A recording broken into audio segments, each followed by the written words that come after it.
दिल्ली दंगों की आग अभी तक भी शांत नहीं हुई है। कई ऐसे परिवार हैं, जहां अभी भी मातम है।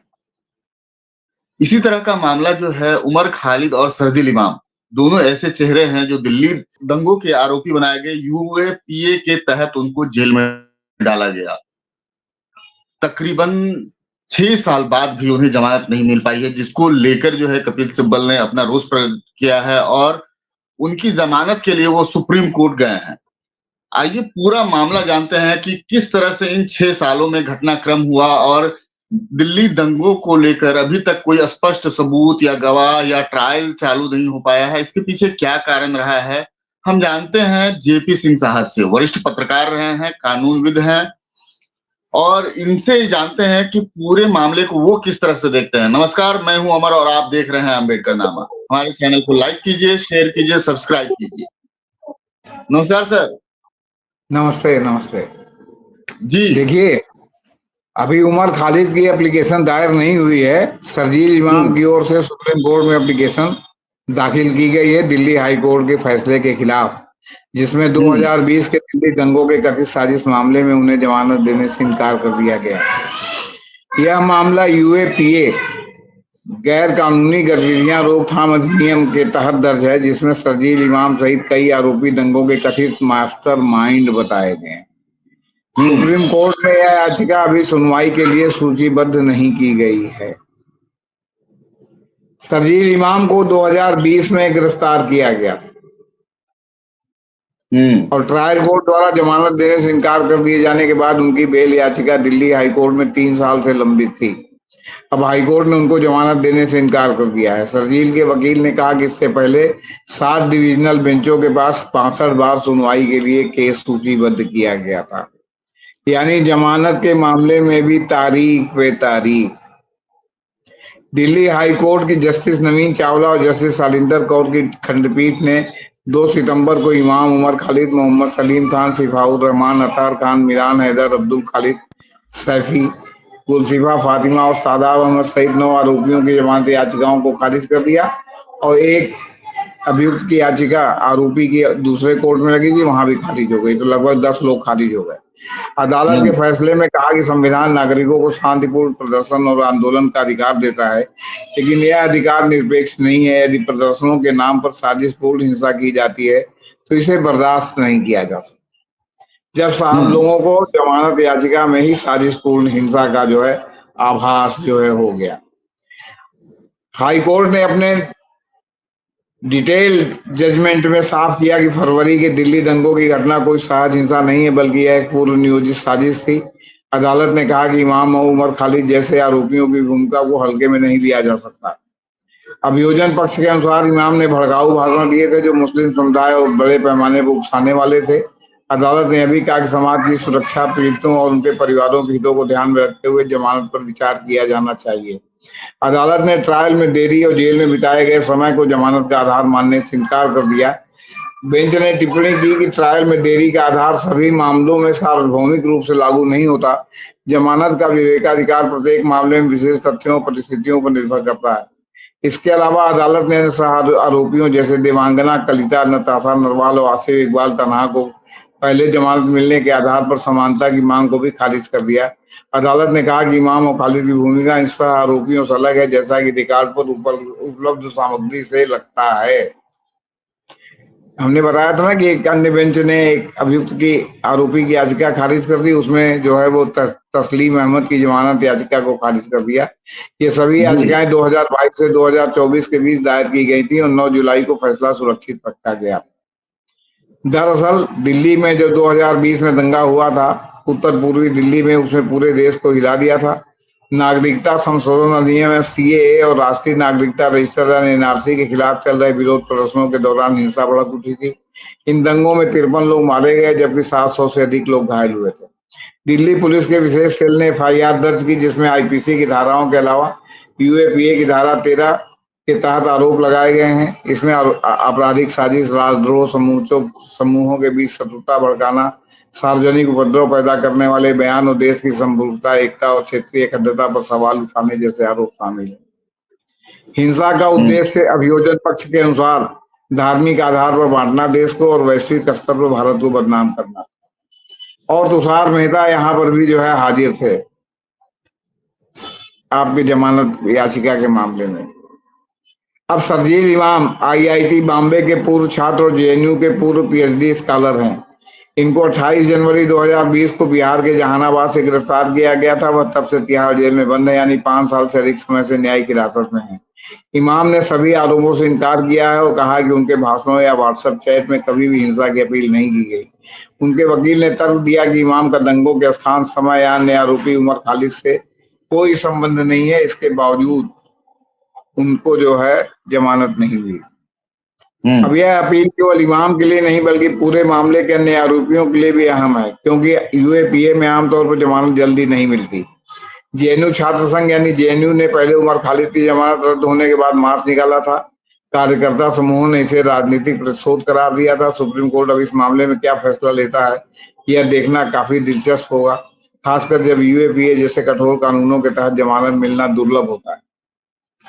अब सबसे बड़ा सवाल ये नहीं है, सबसे बड़ा सवाल ये है कि जिस तरह हमने बताया कि कितने इनकी जो है कितने दिन से याचिकाएं लंबित थी और तारीख पर तारीख हो रही थी, बेंच बदली जा रही थी। कभी कोई इनकार कर देता था कि हम नहीं सुनेंगे, तो कभी दूसरी बेंच, तो कभी तीसरी बेंच। अब इसी तरह उमर खालिद का भी मामला है। उमर खालिद को जब जमानत नामंजूर हुई तो जस्टिस चंद्रचूड़ का एक बयान आया कि जो है वो क्या कहते हैं 7 बार जो है जजमेंट जो है बचाव पक्ष ने लिया था। बचाव जी। पक्ष माने उमर खालिद का। तो उसमें कपिल सिब्बल ने रिबेटल जारी किया कि हमने केवल 2 बार लिया था, कई बार सरकारी उसमें लिया था और बार बार जो है कभी बेंच बदलने के कारण, कभी किसी जज के जो है इनकार करने के कारण ये मामला लगातार लटकता चला गया। कपिल सिब्बल ने सीधे सीधे चुनौती दी कि अगर आपको जमानत मंजूर नहीं करनी तो 20-20 दिन, 25-25 सुनवाई, और जो है 2 महीने बाद सुनवाई, फिर 4 महीने बाद सुनवाई, फिर 3 महीने बाद सुनवाई, फिर किसी वजह से ना सुनवाई। इसकी जरूरत क्या है? आपके सामने एप्लीकेशन गई, आप कहिए कि जो है यूएपीए में जमानत मंजूर नहीं हो सकती, आप उसको खारिज कर दीजिए। आप उसको लटका के क्यों रखते हैं?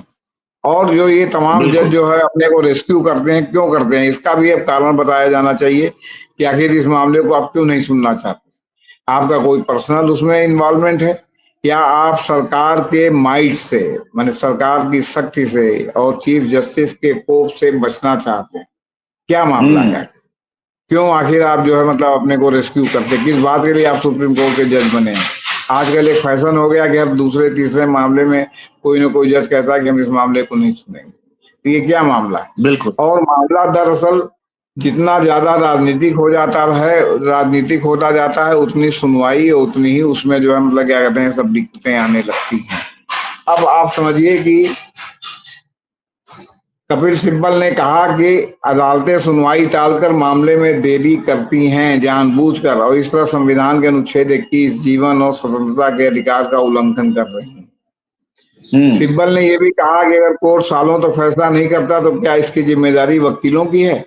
अदालत यही हालत है, अगर जमानत नहीं देनी है तो मामला खारिज कर दें। 20-30 बार सालों तक सुनवाई करने की आखिर जरूरत क्या है?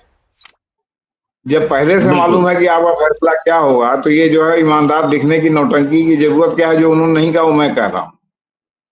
आप कहिए भाई यूएपी में कोई जमानत का प्रावधान नहीं है, बड़े गंभीर आरोप है ये जो है क्या कहते हैं। फिर अभी और कई कई मामलों का उन्होंने उल्लेख किया जिसमें जो है वो अदालत ने संज्ञान ले लिया था चार्जशीट का, इसके बाद जमानत मिल गई। लेकिन उमर खालिद के मामले में तो अभी जो है वो उसका संज्ञान भी नहीं लिया है चार्जशीट का, और चार्जशीट दाखिल भी हुई कि नहीं पता नहीं। तो इसमें जो है जमानत न मंजूर करना, और इसी तरह सरजील इमाम की तो और डायरेक्ट भागीदारी नहीं है। तो सवाल इस बात का है कि यहाँ धारा 21 की परवाह किसे है? यहाँ तो भाई राजनीतिक हो गया है।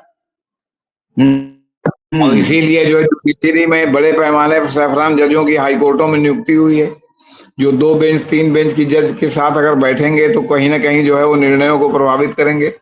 उन्होंने कहा कि प्रदर्शन नागरिकों का संवैधानिक अधिकार है। इसका मतलब यह नहीं कि एजेंसियां लोगों को यूएपीए के तहत जेल में डाल दें। जजों के रिक्यूजल पर, माने वही हटने पर, सब कपिल ने यह पूछा कि कुछ न्यायाधीशों ने बिना कारण बताए इस मामले में सुनवाई से अपने को अलग क्यों कर लिया। जजों को बताना चाहिए कि वह सुनवाई से क्यों हटे, कोई कारण तो होना चाहिए। जब व्यक्ति राहत पाने के लिए कोर्ट आता है तो उसे जानने का अधिकार है कि न्यायाधीश उसका मामला क्यों नहीं सुन रहे हैं। यूएपीए मामले में सुप्रीम कोर्ट के फैसले का हवाला सिब्बल ने देते हुए कहा कि सुप्रीम कोर्ट ने अपने ही पुराने फैसलों की अवहेलना की है। उन्होंने कई मामले गिनाए जहां लंबे समय जेल में रहने के बाद जमानत दी गई। अतहर परवेज बनाम यूनियन ऑफ इंडिया, 2 साल 4 महीने बाद जेल से जमानत मिली। सोमा कांति सेन वर्सेज स्टेट, 6 साल जेल फिर जमानत मिली। जहीर हक एंड स्टेट ऑफ राजस्थान, 8 साल जेल फिर जमानत मिली। यूनियन ऑफ इंडिया वर्सेज के नजीब, 5 साल जेल फिर जमानत मिली। इस तरह के और भी मामले हैं। उन्होंने कुछ चुनिंदा मामलों की गिनती की। उन्होंने कहा कि इन मामलों में तो चार्ज फ्रेम हो गए थे, जबकि उमर खालिद के मामले में अभी तक ऐसा नहीं हुआ है। सुनवाई में देरी और हाई कोर्ट की टिप्पणी है। सिब्बल ने कहा कि पहले अपील दिल्ली हाई कोर्ट में 180 दिनों में 28 बार सुना गया, फिर भी राहत नहीं मिली। सुप्रीम कोर्ट में अपील 272 दिन लंबित रही, लेकिन सुनवाई पूरी नहीं हुई और जस्टिस प्रशांत कुमार मिश्रा ने मामले से खुद को अलग कर दिया। अंततः उमर खालिद को केस वापस लेकर ट्रायल कोर्ट जाना पड़ा। इसकी भी उन्होंने आलोचना की कि वापस, अरे भाई, जब पहले से ही मालूम है कि बेला त्रिवेदी की कोर्ट में क्या फैसला आने वाला है, तो वहां से फैसला कराने के बाद नए सिरे से हाई कोर्ट और सुप्रीम कोर्ट में आने में क्या बुराई है। अब इसको कोई बिल्कुल। कुछ लोग, सत्ता पक्ष के लोग फोरम शॉपिंग कर रहे हैं कि बेंच हम्म। हंटिंग है, ये है, ये है। अरे भाई, बेंच हंटिंग क्या है? जब मास्टर ऑफ रोस्टर चीन चीन के मामलों को जो है क्या कहते हैं बेंच में लगाता है, तो उसी तरह वकीलों को भी पता चल जाता है। मास्टर ऑफ रोस्टर को मालूम है कि इनको हम लगाएंगे तो क्या फैसला आएगा। उसी तरह वकीलों को भी मालूम है कि जिस कोर्ट में मामला लगा है उसमें क्या फैसला आएगा। सरकार के पक्ष में फैसला आएगा कि जो है आरोपी के पक्ष में फैसला आएगा। उन्होंने कहा कि दूसरी अपील हाई कोर्ट में 407 दिन चली। 9 जुलाई को आदेश सुरक्षित रखे गए, लेकिन कभी सुनाई नहीं गए। फिर मामला दूसरे बेंच के पास गया, लेकिन उसने सुनवाई करने से इनकार कर दिया। हाईकोर्ट की टिप्पणी की आरोपी के वकीलों की वजह से देरी हुई, सिब्बल ने पूरी तरह से नकार दिया। अब एक दूसरे पर जिम्मेदारी थोपने की कोशिश है, लेकिन जनता, वकील, आपके लीगल एजुकेशन के क्षेत्र में रहने वाले लोग, लीगल फील्ड में इंटरेस्ट रखने वाले लोग, सबको मालूम है कि सुप्रीम कोर्ट और हाई कोर्ट का रुख क्या है। उन्होंने कहा कि 7 स्थगन का आरोप लगाया गया है, जबकि असल में उन्होंने केवल 2 बार स्थगन मांगा था। एक बार स्वास्थ्य कारणों से और दूसरी बार जब वो अनुच्छेद 370 के केस में संविधान पीठ के सामने बहस कर रहे थे। सबूत और हम्म। योजना एजेंसी पर आरोप लगाया। सिब्बल ने कहा कि जिस भाषण का आरोप है वह खालिद ने मुंबई में दिया था, दिल्ली में नहीं। कोई प्रत्यक्ष सबूत नहीं है, फिर भी वो 5 साल से जेल में बंद है और जमानत नहीं मिली। मैं पूरे विश्वास से कहता हूं कि अगर यह केस ट्रायल में गया तो सभी बरी होंगे। यह गवाहों के बयान रिकॉर्ड किए गए हैं, लेकिन आरोपितों को उपलब्ध नहीं कराए गए। चार्जशीट कोई सबूत नहीं है, यह सिर्फ एजेंसी की राय है। अगर चार्जशीट को सबूत मान लिया जाए तो किसी को भी जमानत नहीं मिलेगी। कपिल सिब्बल ने राजनीति और समाज पर भी जो है की भी आलोचना की। उन्होंने कहा कि राजनीति में लोग तुष्टीकरण के डर के आरोप के डर से इस मामले में उन्होंने चुप्पी साध रखी है, और समाज में भी लोगों ने चुप्पी साध रखी है कि जो है जो अन्याय हो रहा है वो न्याय होते हुए देख रहे हैं। कपिल सिब्बल ने न्याय व्यवस्था और माननीयों की लगभग समझ लीजिए कि सलाफत के शब्दों में धज्जियां उड़ा के रख दी कि किस तरह का खेल चल रहा है, किस तरह का ये जो सुप्रीम कोर्ट कहता है कि जमानत नियम है और जेल अपवाद है, तो किस तरह सुप्रीम कोर्ट चुनिंदा मामलों में जेल नियम कर देता है और जमानत अपवाद कर। और जो है अनुच्छेद 21 जीने का अधिकार, जीने की स्वतंत्रता, उसका सीधा सीधा जो है ये उल्लंघन है। अब सवाल इस बात का है कि देखिए, सुप्रीम कोर्ट में शरजील इमाम का पहुंचा है, हो सकता है आगे पीछे उमर खालिद का भी उमर दाखिल खालिद। हो, या शरजील इमाम को देखना चाहते हो, शरजील इमाम के वकील के इसमें सुप्रीम कोर्ट का क्या रुख रहता है, किस बेंच में ये नॉमिनेट होता है। अभी तो जब बेंच नॉमिनेट होगा तभी पता चल जाएगा कि जो है ऊंट किस करवट बैठने वाला है। अब ये सबको मालूम हो गया और सबको खबर हो गई। आजकल कोई ये जी सर। गोपनीयता नहीं। जी। जी। और सर, इसी में सुप्रीम कोर्ट के वरिष्ठ अधिवक्ता जो है एक बड़ा आरोप भी पहले लगा चुके हैं, प्रशांत भूषण जी, कि जजों का डोजियर बना के रखा जाता है जिससे माकूल फैसला लिया जा सके। तो क्या है क्या ये जो और बंद लिफाफे का जो आपका न्याय शास्त्र क्या है? बंद लिफाफे में क्या लिख के गया, ये केवल जज साहब ने देखा, और हम्म। जिसने दिया वो जानता है कि इसमें क्या लिखा होगा। अगर जज साहब के बारे में लिखा है कि जज साहब जरा सा देखिएगा, नहीं तो आपका ये मामला है, तो जज साहब सन्नाटा क्यों? बंद लिफाफे का अर्थशास्त्र लोकतंत्र के उसमें तत्काल से फौरन बंद होना चाहिए, क्योंकि बंद लिफाफा केवल राष्ट्रीय सुरक्षा के मामले में सरकारी गोपनीयता के स्तर पर ही जो है वो लागू किया जा सकता है, जमानत और इसमें जो है जनरल उसमें नहीं लागू किया जा सकता। बिल्कुल। या फिर पार्लियामेंट इस तरह का कानून बना दे कि कुछ लोगों पर जो मुकदमे लादे जाएँगे, उनकी जो सुनवाई ही नहीं हो सकती, सुप्रीम कोर्ट हो, चाहे हाई कोर्ट हो, चाहे कहीं, हुँ, तो सुनवाई ही ना हो। सब तो आपके बिल्कुल। हाथ में है, आपका जो है बहुमत भी है, आपकी सरकार है, आप जो चाहे वो कर सकते हैं। आप सुप्रीम कोर्ट को खत्म कर दीजिए, कहिए जो एक बार पकड़ गया, वो अब छूटेगा तो छूटेगा, नहीं तो उसकी सुनवाई नहीं होगी। अनंत काल तक बंद हुँ, रखिए। आखिर भीमा कोरेगांव वाले लोग, कुछ लोग जमानत छूटे, कुछ लोग जेल की सजा में अभी तक क्यों काट रहे हैं, जबकि न चार्जशीट दाखिल हुई है, न सुनवाई शुरू हुई। बिल्कुल। अब उनको और क्या, तो इसी तरह जो है ज़मानत वो क्या, तो अर्बन नक्सल हैं, अर्बन नक्सल नक्सल हो के नक्सलियों के जो है वो क्या कहते हैं, बैकबोन है। उनको मॉरल सपोर्ट देते हैं, उनको आर्थिक सपोर्ट देते हैं। इस तरह का आरोप, वेग आरोप लगा दीजिए। अरे आरोप लगाइए तो प्रमाण दीजिए, सूली पे टांग दीजिए अगर आपका कानून कहता है तो। क्यों उनको जो है बिल्कुल, जेल में रख करके भोजन करा रहे हैं। तो ये सब है। दूसरी बात देखिए, अब मामला आ गया सुप्रीम कोर्ट में। अब देखिए शरजील इमाम में सुनवाई होती है कि तारीख पे तारीख होती है। बिल्कुल, मैं तो बिल्कुल, सुप्रीम बिल्कुल। कोर्ट से कहना चाहता हूं कि अगर आप खारिज करना चाहते हो तो पहली सुनवाई में ही खारिज कर दीजिए मान्यवर। ये सुनवाई का नाटक कृपया मत करके जो है देश को ये भ्रमित मत रखिए कि सुप्रीम कोर्ट में सुनवाई हो रही है और कोई पॉजिटिव टिप्पणी आपने अगर आरोपी के बारे में कर दी तो लगेगा कि आप जमानत देने वाले हैं और बाद में पता चला जमानत नहीं मिली, तो दिल ज्यादा टूटता है। तो दिल तोड़ने से अच्छा है कि शुरू में हुँ, ही रील काट दीजिए। जी। बिल्कुल। बहुत-बहुत शुक्रिया सर। ये था शर्जील इमाम और न्यायिक व्यवस्था पर उठ रहे प्रश्न चिन्ह।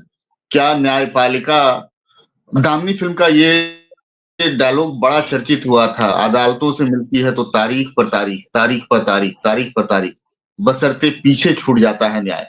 क्या उमर खालिद और शर्जील इमाम को तमाम न्यायपालिकाओं से, लोअर जुडिशरी से लेकर अपर जुडिशरी तक, सुप्रीम कोर्ट तक क्या न्याय मिल पा रहा है, या फिर वो भारतीय लोकतंत्र के एक नागरिक के फॉर्म में उसको कहाँ तक न्याय दे पा रहे हैं? तमाम बुद्धिजीवियों को, चिंतकों को, सुप्रीम कोर्ट को भी सोचना चाहिए।